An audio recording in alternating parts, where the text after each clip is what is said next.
Projectile Path Identification. In this section, we are going to see how to identify the path for the projectile and how to implement the bullet movement in the shooting game we have been creating. Let's start by opening the Aim and Shoot project by double-clicking the Xcode project file. Here we are going to see how to identify the projectile path based on touch, how to show it, and how to make an object move through that path in Cocos2D. Since we want to show the path for the projectile on rotation of the cartridge based on the user touch, let's open the touch actions method in the game scene. Here call another method for showing projectile path. Then write the definition for this method. Next we have to add the dot image, which will be used to show the path of the projectile to the project. Now declare a global batch node object for getting this image in the game scene interface file. Go to the game scene implementation file. Here create the batch node using the image we just added to the project. Add it to the scene using the add child method. Next we have to create a sprite object using the method sprite batch node rect. The first parameter for this method is the sprite batch node object we have created just now. The second parameter is the rectangular region for the sprite. We have to then add the sprite as child of the batch node object. Next, we can give position to the sprites with a regular offset value so that the final output will look like a dotted line. These steps should be repeated until the top of the screen.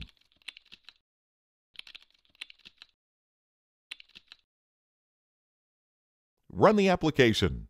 Go to the game scene. Rotate the cartridge and we can see the dotted projectile path is appearing based on the direction of our movement. But the paths once created are not getting removed, resulting in the accumulation of all the paths. This is because we haven't put the code to remove the path. Let's go to the project and implement that. In the method where we are creating the path, let's remove the previous batch node if there is one before creating a new one.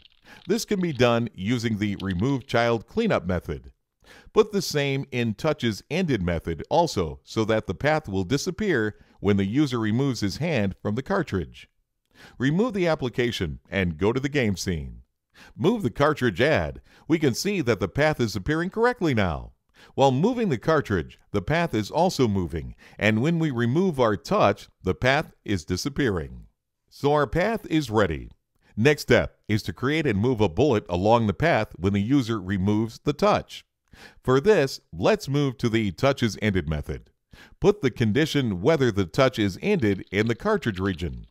Next, add an image to show as bullet to the project. Declare a new sprite for the projectile in the game scene interface file. Open the game scene implementation file and create the projectile sprite with the projectile image we have just now added to the project. Add the sprite to the scene and give its z-index as a high value for it to appear at the top of other objects in the scene. Set its position as the position of the cartridge. Also, set a tag for it so that we could easily access it later if we want to. Next step is to move the bullet sprite from its original location to the final position based on the movement of the cartridge. This can be done using the CC Move To subclass of CC Action. Since we have to remove the bullet after it reaches its original position, we can add a callback function also to this sprite using CC Sequence. We have to make the current location point and final destination point of the bullet as global so that it can be accessed anywhere. Assign the value for the final destination point in the path creation point. Now in the action done callback function, add the code to remove the bullet sprite from the scene.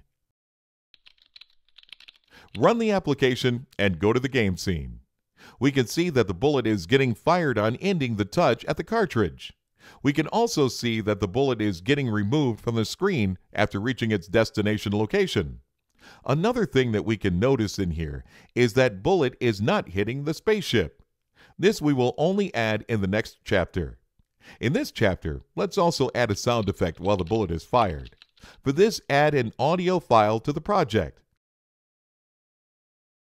Import simpleaudioengine.h file in the game scene implementation file. Open the init method and use the Simple Audio Engine class to preload the audio to the class. This can be done using its preload effect method.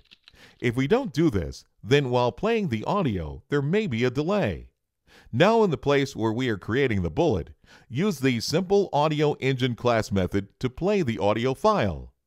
We can use the play effect method to play the audio file. Now run the application. Open the game scene. We can see that the sound effect is also there when the bullet is released. So in this section, we have seen how to show the projectile path and make a bullet move through the path with sound in Cocos2D.